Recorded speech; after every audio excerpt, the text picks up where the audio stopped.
welcome back to Seen Abound Live.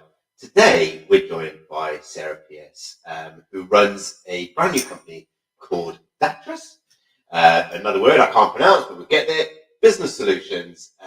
And the thing I'm going to love about this interview actually is I've known Sarah for a long time. The business concept is still very new.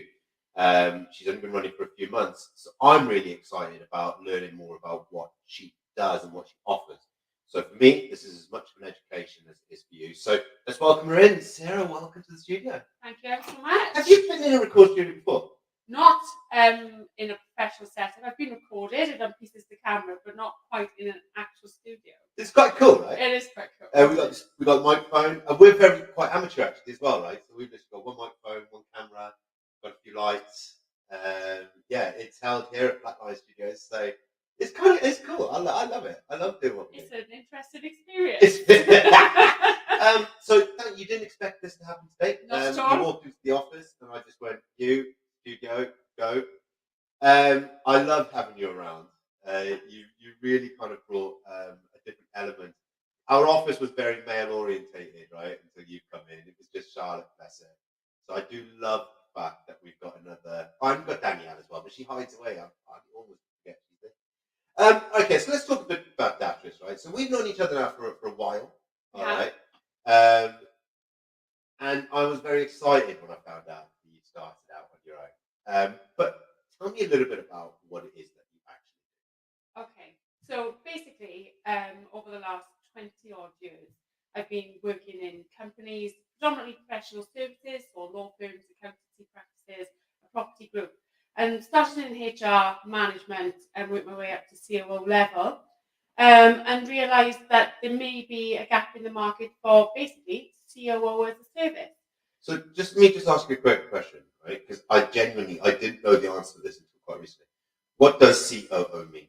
So it's Chief Operating Officer. And what do they do?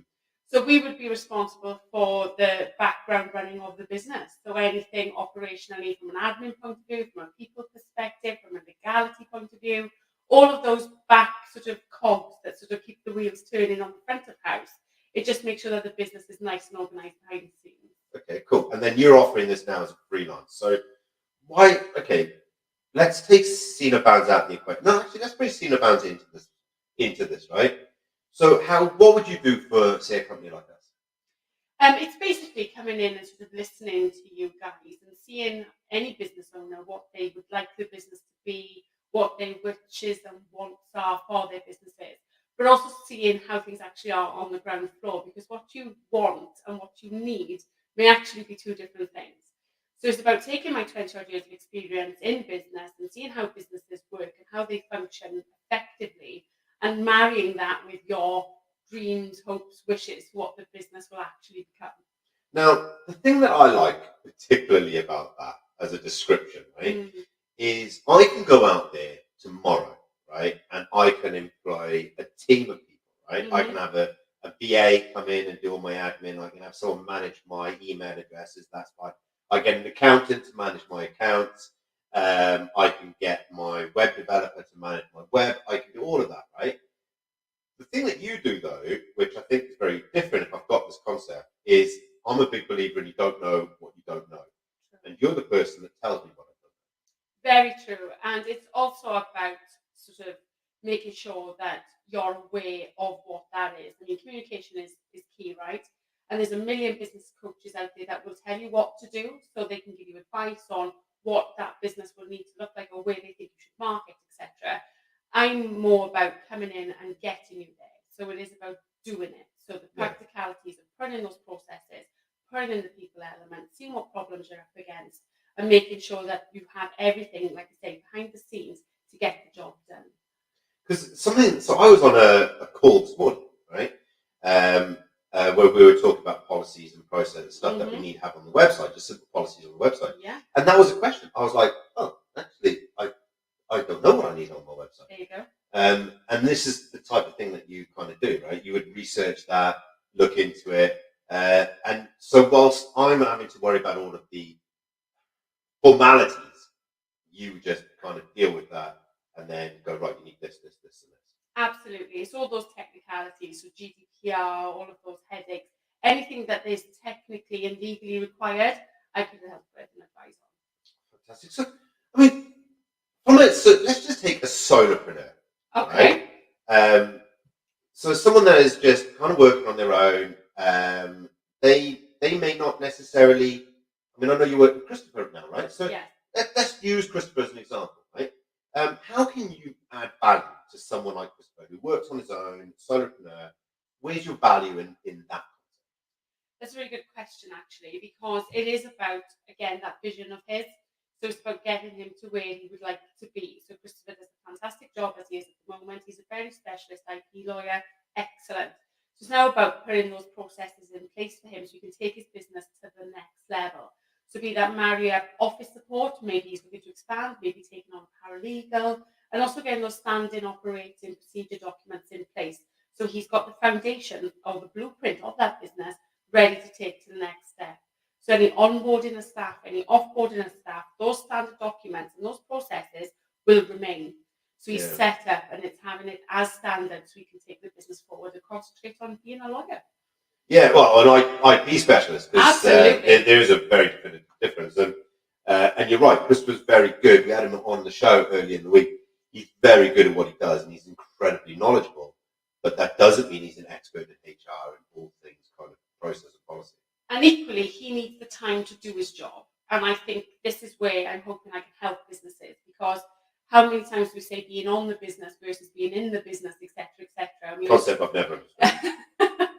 And we use all these wonderful terminologies for it. Ultimately, it is as simple as let people do what they do best. Let people go and earn the money. Let them go network. Let them go and bring in those clients and nurture those clients, as small businesses do, right? That's our angle. We want to handhold our clients on the journey. It's almost like taking them with us. And I think a role like mine, or having somebody like mine in any business, would offer you that time, and it gives you the opportunity for you to go and do what you do best. And do you kind of, do you sit on people's boards? Is that something that you would do, like kind of go and sit as an advisor, or have regular meetings with people, kind of looking at and getting into that business? I mean, it's a big job learning every industry, right? Yes. And that takes time, right? It does take time, and again, those relationships are key for me. And listening to, like I say earlier, about that needs or want of the business is key. Ultimately, the backbone of any business is its people, be it from a client perspective, be it internally, and being issues that any business has. Ultimately, quite similar in the sense of policy, procedure, problems, people. It doesn't matter of the industry, but it is about me getting under the skin of a business, getting under that bonnet, and really finding out about how it's ticking at the moment and what can we do to make it more efficient so it's functioning better going forward. And when you talk about efficiency, I know debt management is one of your key things. All right, you love a bit of debt management, which we know about. So, Sarah, we've had long conversations around debt management. But the other things that you kind of deal with are automation, processes. Yes. I love the word processes. I kind of get a process, like it's what you've got to do. But people keep saying to me, you've got to get the process in order. This is the type of thing you do, right? Yes. So you kind of look at what that process will look like and then kind of roadmap it out for people so that they can then follow it. And it's looking at things both from an internal perspective and then also from a client experience. And I think, again, as chief operating officer or being in those types of roles, that's the key. You want the client journey to be a happy one. You want it to be smooth. You want it to be that sort of first initial feel of what working with you would be like. So that, from a process perspective, has to work. Equally, behind the scenes of that, there needs to be an internal process to allow that external process to happen. So it's about marrying those two things and making sure that the business is perceived both internally and externally in the way that it needs to be done and in the vision of the business owner. I think it's absolutely brilliant. And I've got to admit, I say this from the bottom of my heart, you're the first person I've ever met that's actually selling that as a service. I've met VAs and I've met PAs and I've met, business mentors, business coaches. I want to get all that. You're none of that. No. Right? You are, you are taking the vision and helping them make it reality rather than trying to show them what the vision is. I know where we want to be in 5 years' time, 10 years' time, 20 years' time. I want world domination. That is I do. Like, I want to compete with the big business networks out there, right? Mm-hmm. But it's all well and good doing that.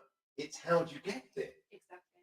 And it's, we set our goals in place. I'm a massive believer in goal setting, and I'm a massive believer in dreams, right? And I talk a lot about this.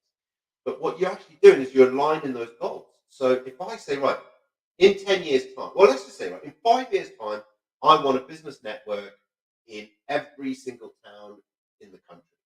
Well, that's a big goal to set, right? What you're doing is giving me the steps going backwards. Yes. Yeah. So I can come to you and go, Sarah, this is what I want. And then you can say, right, well, in order to achieve that, you need to do this. So if I said to you, right, Sarah, I want my business in 5 years' time, I want my business to be worth £10 million, right? You would be able to come in and go, okay, well, let's analyze that. Let's go, what does that look like? And how do you get it? Yes, it's about picking that apart and, like I say, really taking it back. You are right. It is sort of starting at the front and working your way backwards, but doing it in chunks. So looking at the people, looking at the culture. Like you and Charles have a very clear vision of what C&O Bands is, and I absolutely love that. So that's not so much of a challenge for me coming into somewhere like you, for example.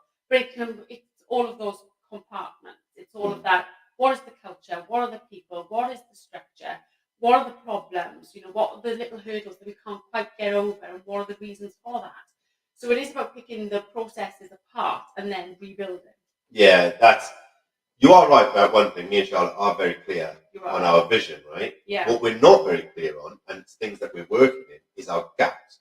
Mm-hmm. So we know that there are gaps in our business, right? And process is actually one of those gaps, because we've changed and we've grown and developed, and that then comes with new obstacles, new challenges, new goal sets.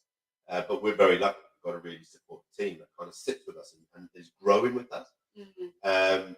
But you're absolutely spot on. Like we know where we want to be, which is all well and good, right? But as I always say, the Great Wall of China is a big wall, and you start at one place, you finish at the end, but it can take days, months, weeks, years to get there.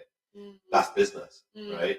And this is where you come in, and I can see great value. Like when I first, when I came into this interview, I kind of went 100% sure what it is you do, right? Which is not negative, but I can see great value in what you do for businesses that are one-man bands right up to 10, 20 employees. Mm-hmm. Because even though if you've got 30 members of staff, it doesn't necessarily mean you know how you want your business to be or how it's going to get there in 5 years' time. Exactly. And for me as well, it's that sort of awareness piece, because as businesses, I've come across businesses who think that they have a certain image or think that they are being perceived in a certain way. The Achilles heel of business, I think, is self-awareness. Mm-hmm. So it's that reality versus perception piece of, I may be dealing with somebody who thinks that they are rubbish in a certain area or not performing in a certain area. When the reality is, once I come in and have a look at it, that's not the case. It might just be that communication is a bit off, or they're not promoting themselves enough. And it could actually be just a confidence piece. Mm. It could be, well, you've got great successes, and we're shouting about your successes enough. So it's just about that self-awareness piece as well, and highlighting actually, as an objective view, this is where you are as a business. I think it's brilliant. And it's funny you say that as well about not shouting. Me and Charlotte are very good at shouting about other people. Yes. We're just not very good at shouting about ourselves, which is well, you're an award winner now, so they shout for themselves. Multiple award winners now. Right, look, thank you, Sarah. It's great. It's great having you around. It's great working with you. I'm really excited about where we're going to be in 5 years' time as well. Like, you've become a good friend of ours, over the years. And it's lovely to be part of that journey with you. So thank you so much for spontaneously jumping into the recording studio with me and having the interview. And I look forward to doing more interviews with you, actually, because I think that there's so much more in knowledge that you possess can be shared. So thank you so much. You're welcome. Thank you for having me. If anyone wants to find you, obviously go to C&O Bands. Just type in, I can't pronounce the name. Dillis? No, not Dillis. That's my camp van. Datress. Datress.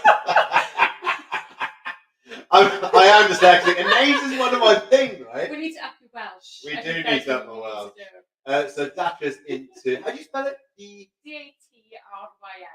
And it's Welsh for sort it or fix it. So there's a bit of symbolism there for what it is that I could do for a business. And, come from the valleys, I've got to Welsh it up somehow. Got a Welsh up, Valley. Or you could just do what I do, type of Sarah Pearce into see your ads, you'll find her. But how else can they find you? Oh, the branding and the media and everything else is underway at the moment. The business is really new, as in it was only born on the 6th of June. And it's a very exciting time for me personally, and I'm excited to see how that all unfolds. But LinkedIn, I'm all over, Facebook, etc., usual socials for now.